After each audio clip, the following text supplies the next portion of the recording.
우리 앞뒤 좌우 서로 인사하겠습니다. 메리 크리스마스.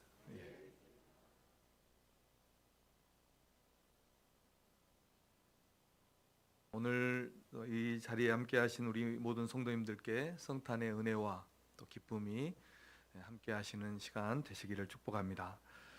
이 세상의 가장 낮은 곳에 오신 우리 주님이 품지 못할 그런 사람은 없습니다.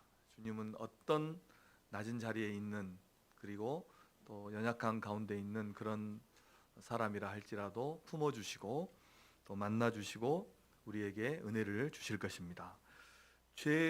이렇게 죄만 거물 많은 우리를 위해서 구원하시려고 그 하늘 보좌 버리신 예수님께서 우리의 예배를 받아주시고 예배를 통해서 우리에게 복을 부어주실 줄로 믿습니다.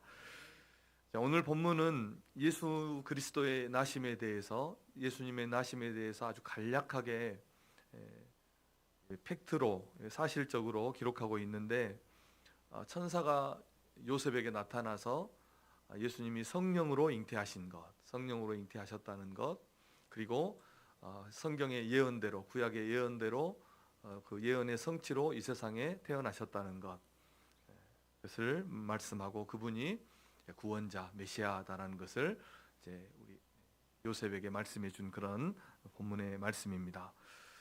교회는 왜 이렇게 믿음을 강조할까요? 그것은 사실 믿음이 아니면 받아들일 수 없는 그런 내용들이 많이 있기 때문입니다. 제가 우리 청소년 스쿨 중고등부 설교를 몇 주 이렇게 하면서 소요리 문답 1문부터 이렇게 설교를 했는데, 하나님의 창조, 또 하나님은 삼위일체 하나님이시다. 그리고 하나님께서 세상을 창조하시고 그 앞으로 일어날 모든 일들을 다 미리 작정하셨다. 이런 설교를 했어요.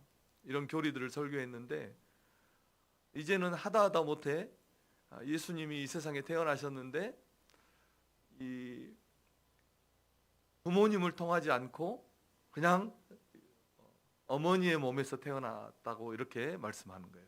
처녀에게서 예수님이 태어났다고 말하는 거예요. 아마 이 제정신을 가지고 있는 사람이라면 이 사실을 믿을 수 있을까요?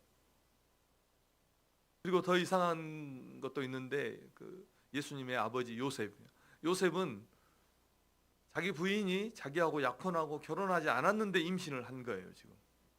그런데 그 약혼녀를 받아들이고, 그 당시에는 이런 약혼한 여인에게서 이런 사건이 일어나면 사형에 해당할 정도로 무거운 그런 죄였는데, 요셉이 그것을 받아들였다는 것입니다. 왜 성경은 이렇게 말도 되지 않는 것을 기록하고 있고, 또 신약의 맨 처음 마태복음, 맨 처음에 마태복음뿐만 아니라 누가복음, 또 요한복음에는 더 이해하기 어려운, 믿기 어려운 그런 내용까지 기록되어져 있습니다. 왜 이것을 이렇게 기록하고 있을까? 궁금하지 않습니까? 우리가 이런 예수님을 믿을 수 있는 그 근거는 무엇이라고 오늘 본문이 우리에게 말씀해 주시는지 우리가 살펴보고자 합니다. 먼저 우리가 이 예수님을 이렇게 믿을 수 있는 것은 이 예수님이 미리 성경에 예언되어 있는 그런 분이시라는 것을 지금 마태복음 1장이 말씀하고 있다는 것입니다. 예수님이 이 세상에 태어나신 것은 성경이 미리 예언하고 있었다는 것입니다. 먼저 오늘 마태복음 우리가 1장을 살펴보았는데, 1장 오늘 본문 이전에가 어떤 게 나오냐면 아브라함의 족보가 나옵니다. 아브라함의 족보가 나오는데, 아브라함에서부터 시작해서 다윗까지 14대, 14대, 그리고 다윗에서 바벨론 포로로 잡혀갈 때까지 또 14대, 그리고 바벨론 포로에서 예수님까지 14대가 이어져 왔다는 것입니다. 그리고 나서 그 아브라함의 후손에서 메시아가 오리라고 한 그 예수님이 이 세상에 태어났다고 지금 말씀하고 있는 것입니다.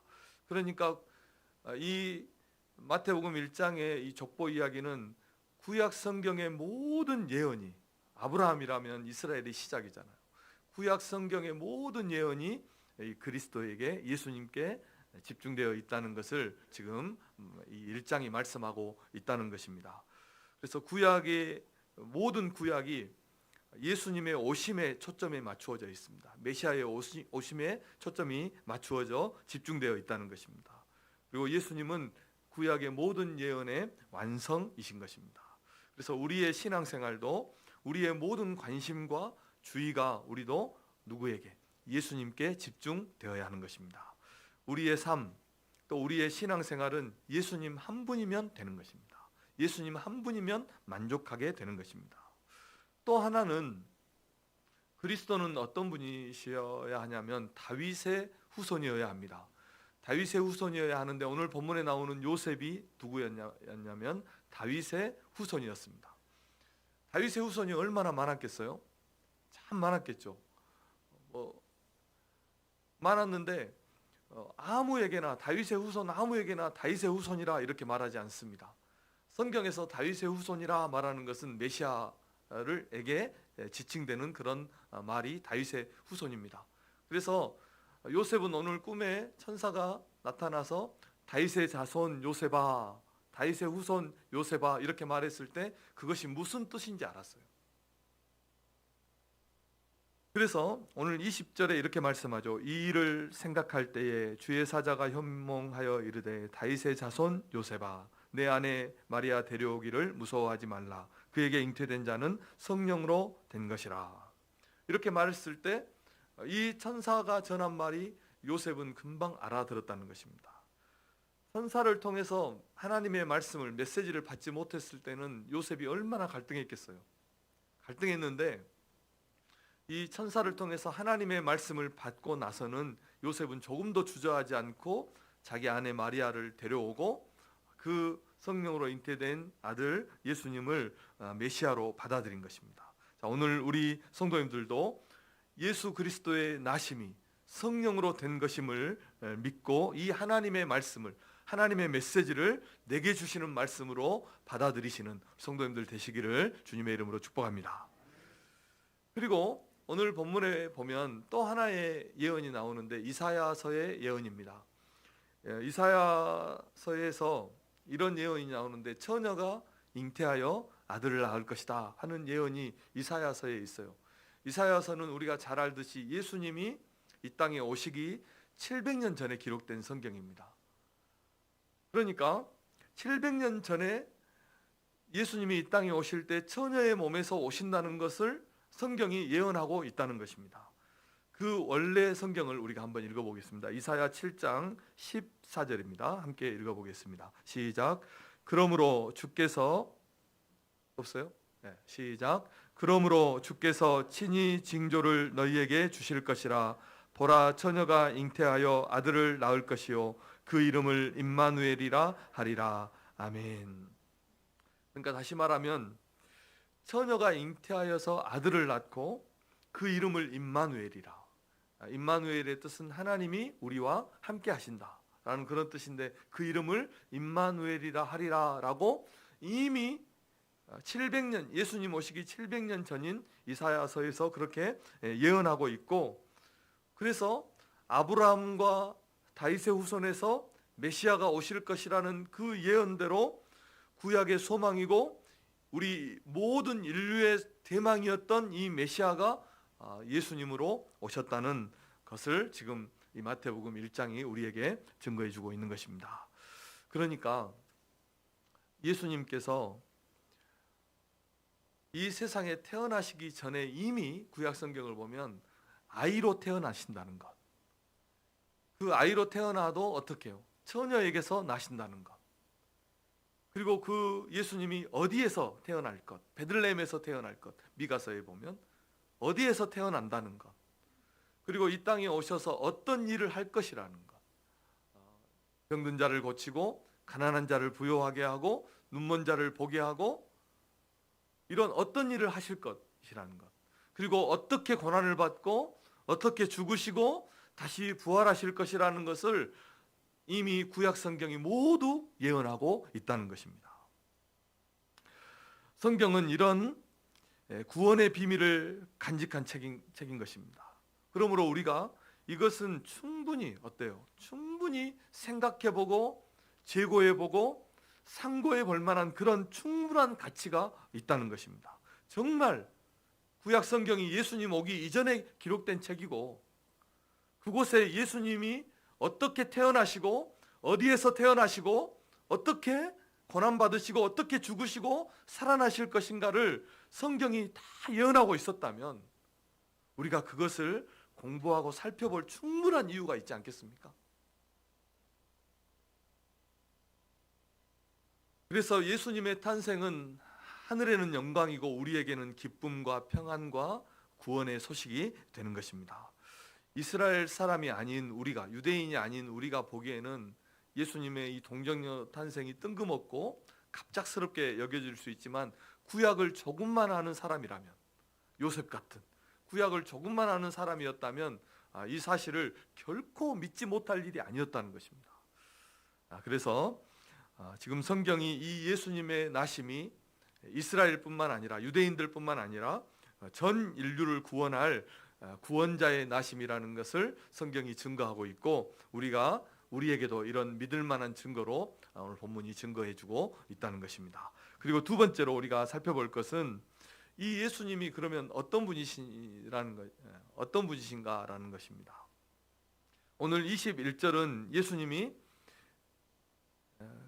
자기 백성을 그들의 죄에서 구원할 자다, 이렇게 말씀하고 있습니다. 21절을 우리 함께 읽어보겠습니다. 시작. 아들을 낳으리니 이름을 예수라 하라. 이는 그가 자기 백성을 그들의 죄에서 구원할 자이심이라 하니라. 아멘.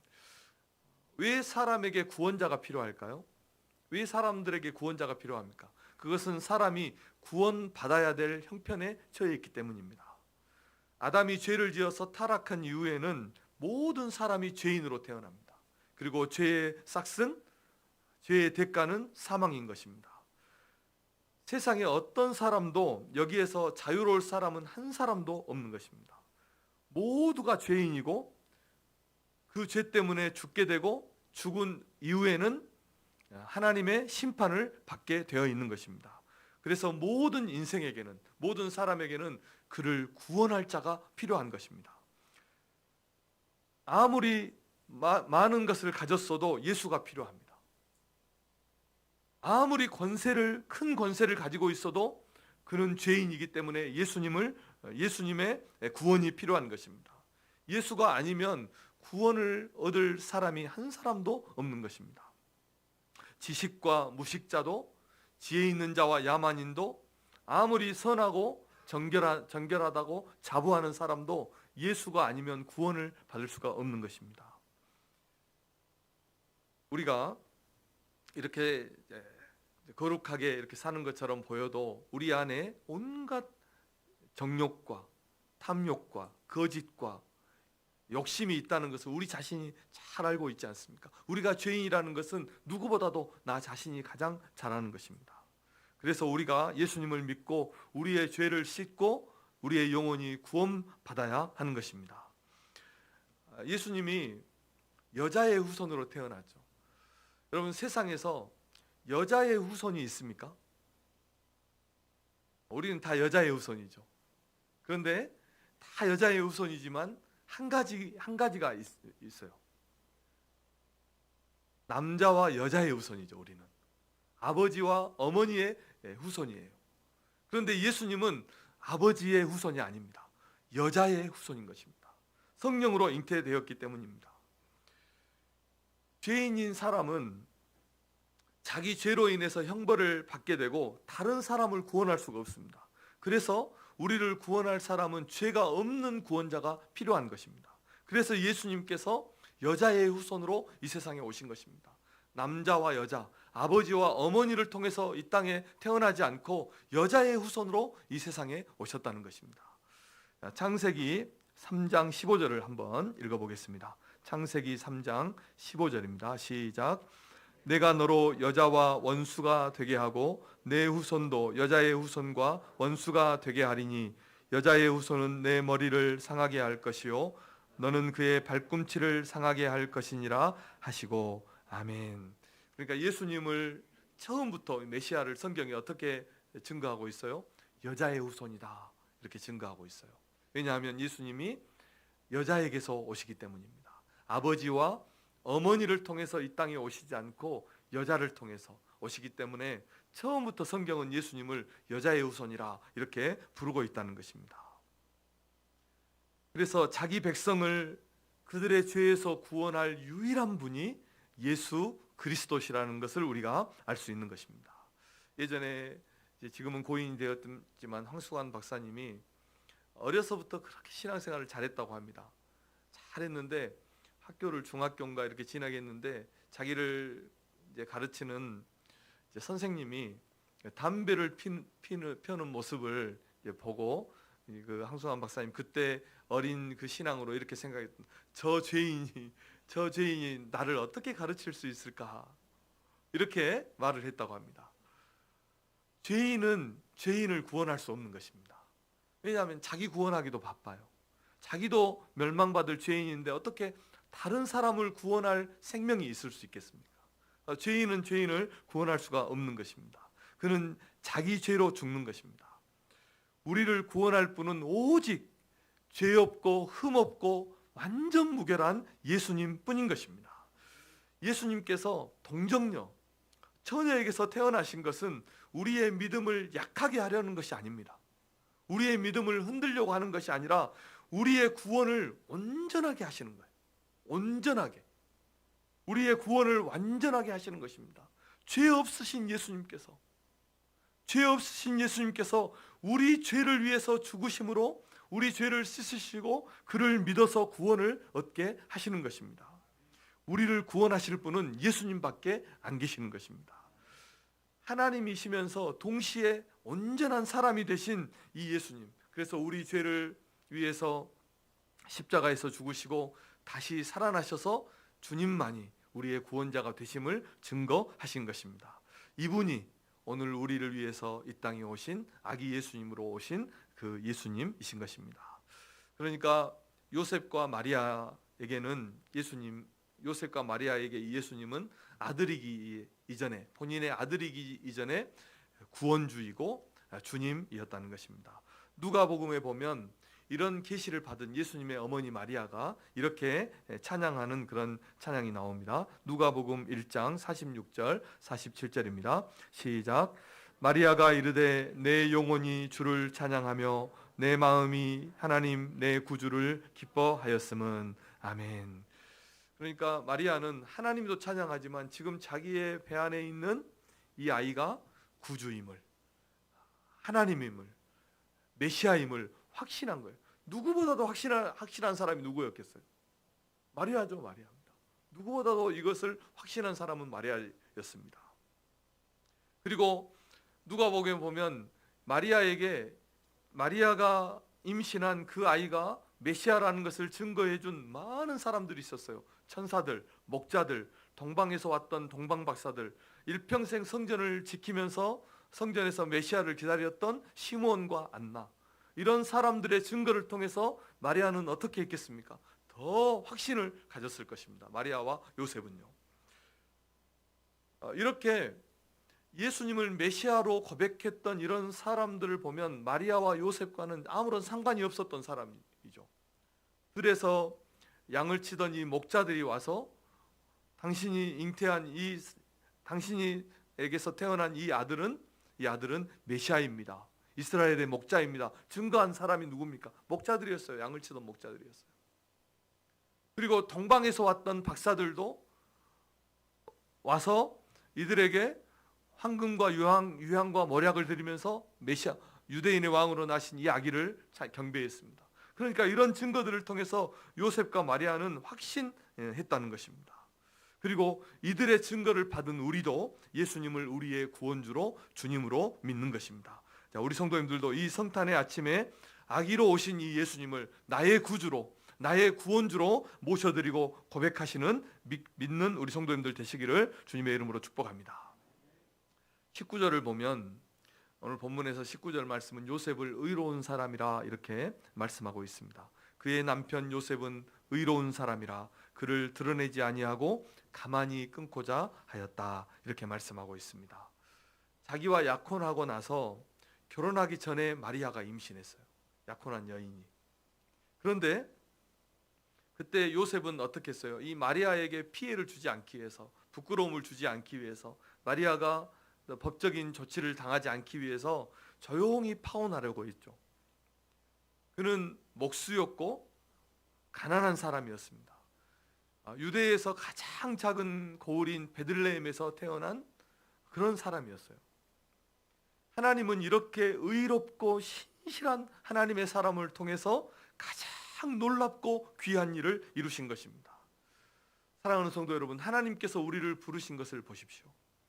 고린도전서 1장 27절 말씀처럼 세상에 가장 천하고 미련한 것들을 불러서 지혜 있는 자들을 부끄럽게 하시고, 세상에서 가장 약하고 천하고 멸시받고 없는 것들을 택하여서 있는 것들을 폐하시고, 하나님의 뜻을, 이런 연약한 자들을 통해서 하나님의 뜻을 이루어 가시는 것입니다.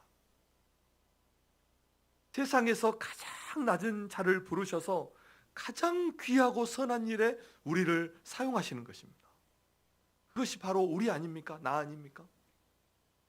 우리가 지금 예수님을 믿는 자라면 우리는 이 예수 그리스도의 복음의 한가운데 서 있는 것입니다.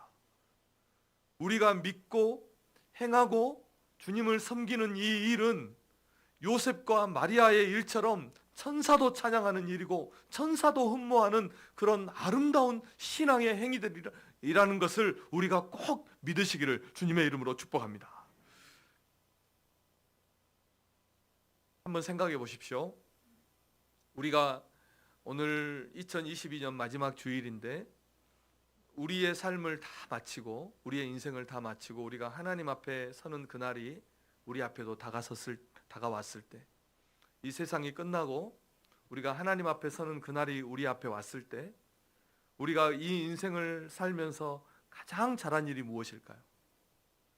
저는 예수님 믿은 것이라고 당연하게 말할 수 있습니다. 우리가 이 인생을 마무리할 때, 하나님 앞에 섰을 때 우리 인생에서 우리가 가장 잘한 일 하나만 말하라면 내가 예수님 믿은 것입니다. 예수님 믿은 것. 우리가 이 세상에 지금 살고 있지만 좋은 집, 장만해서 좋은 집만 들어가도 얼마나 행복합니까? 좋은 직장을 얻어도, 좋은 대학에 들어가도 얼마나 기쁩니까? 그런데 우리 인생 다하는 그날에 예수 믿고 우리가 저 영원한 황금길로 되어 있는 저 영원한 천국에 들어간다면 그것보다 우리 인생에서 잘한 일이 어디에 있겠습니까?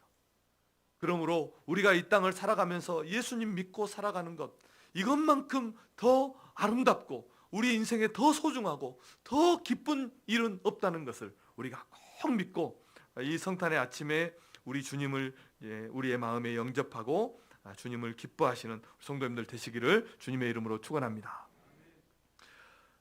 성탄의 핵심은 무엇입니까? 하나님께서 그의 백성을 구원하시기 위해서, 다시 말하면 우리를 구원하시기 위해서 그 독생자 외아들을 우리를 위해서 세상에 보내주신 것입니다. 성탄의 핵심 아닙니까? 그래서 그 아들을, 하나님의 그 아들을 피조물의 형상을 입게 하시고 십자가에 내어주셔서 죽게 하셔서 우리를 구원하신 것입니다. 하나님께서 자신의 아들을 우리를 위해서 주시기까지 사랑하신 것이 성탄의 핵심입니다. 성탄의 핵심 메시지인 것입니다. 그런데 사람들은 이 성탄을 어떻게 받아들입니까? 우리가 예수님이 성령으로 잉태되었다, 동정녀에서 태어났다, 이것을 믿을 수 있느니 없느니 이렇게 말을 하고, 심지어 어떤 성경학자들은 이사야서 7장 14절의 그 예언이 처녀일 수도 있고 여자일 수도 있기 때문에 예수님의 탄생이 동정녀 탄생이 아닐 수 있다, 마리아가 처녀가 아닐 수 있다, 이런 식으로 이 본질을 호도합니다. 본질을 호도하는 그런 사람들도 있습니다. 안 믿으려면 곱게 자기만 믿지 말지. 사랑하는 성도 여러분, 하나님의 우리를 향한 사랑은 영원하고 완벽하고 흠이 없습니다. 하나님은 이 세상이 창조되기 전부터 우리를 작정하셨고 예정하셨고 우리를 구원하실 완전한 계획을 가지고 계셨습니다. 그리고 때가 되어서 예수 그리스도를 아기로 이 땅에 보내주셔서 그 구원을 이루심을 믿으시기를 축복합니다. 하나님은 우리를 그의 독생자 외아들 주시기까지 우리를 사랑하신 것입니다. 우리는 우리 자녀가 어디에서 한 대 맞고만 와도 우리의 가슴이 아픈데 하나님은 우리를 위해서 그 아들을 세상에 보내셔서 십자가에 달리게 하시고 우리를 위해서 죽게 하셔서 우리를 구원하신 것입니다. 구약을 한번 생각해 보십시오. 하나님께서 아브라함에게 그 아들 독생자 이삭을 번제로 드리라 하실 때 주님은 그때 그 아들을 번제로 드리셨어요. 구약의 그 수많은 제사를 드릴 때 그 아들을 그 짐승이 잡힐 때 그 아들을 그 제사단에 번제단에 주님을 주신 것입니다. 이 하나님의 사랑이 이 아기 예수님을 이 땅에 보내심으로 그 하나님의 사랑을 온전히 드러내신 것입니다. 우리를 구원하시려는 그 하나님의 심장이 이 성탄의 아침에 있는 것입니다.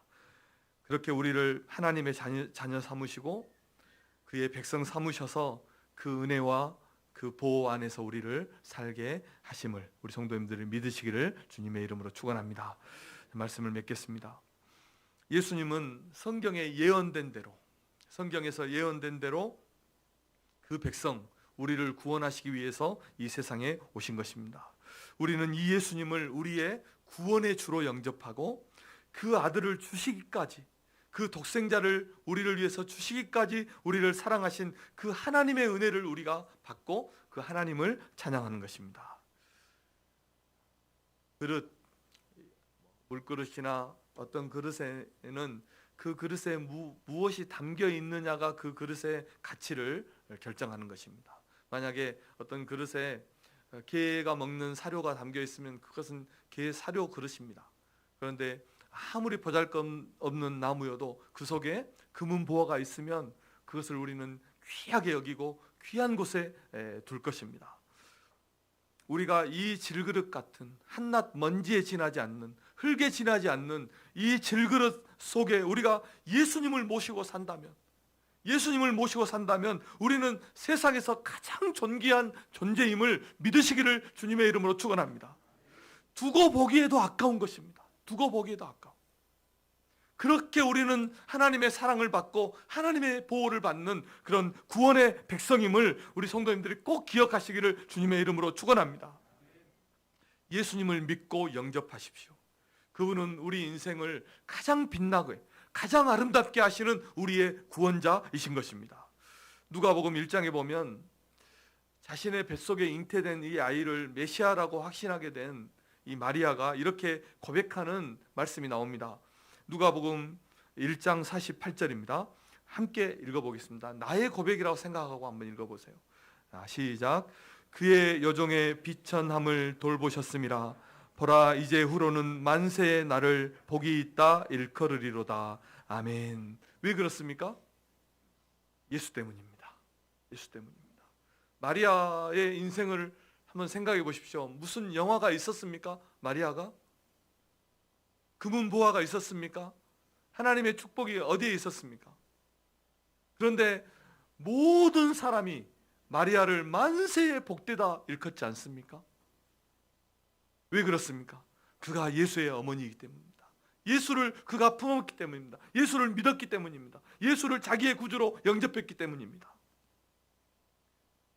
요한일서 5장 11절 12절에 보니까 또 증거는 이것이니 하나님이 우리에게 영생을 주신 것과 이 생명이 그의 아들 안에 있는 그것이니라. 아들이 있는 자에게는 생명이 있고 아들이 없는 자에게는 생명이 없느니라.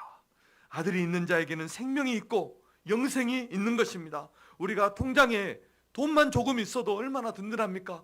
그런데 우리에게 영생이 있고 생명이 있다면 무엇이 부러운 게 있고 무엇이 아쉬운 게 있고 슬픈 게 있을 수 있겠습니까? 이 예수를 우리가 모시고 산다면 영원한 생명이 있고 영원한 안식이 있는데요.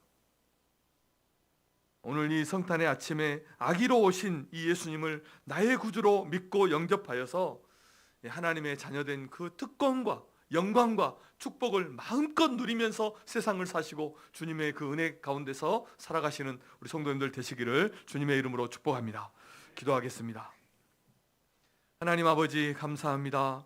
이 성탄에 우리에게 주신 메시지를 우리가 아멘으로 받고 아기로 오신 그 예수님을 우리가 우리의 구주로 영접하여 믿고 그 안에서 하나님이 주시는 참된 기쁨과 은혜와 소망과 그 축복을 다 받아 누리는 우리 모든 성도들 되게 하여 주옵소서. 예수님의 이름으로 기도합니다. 아멘.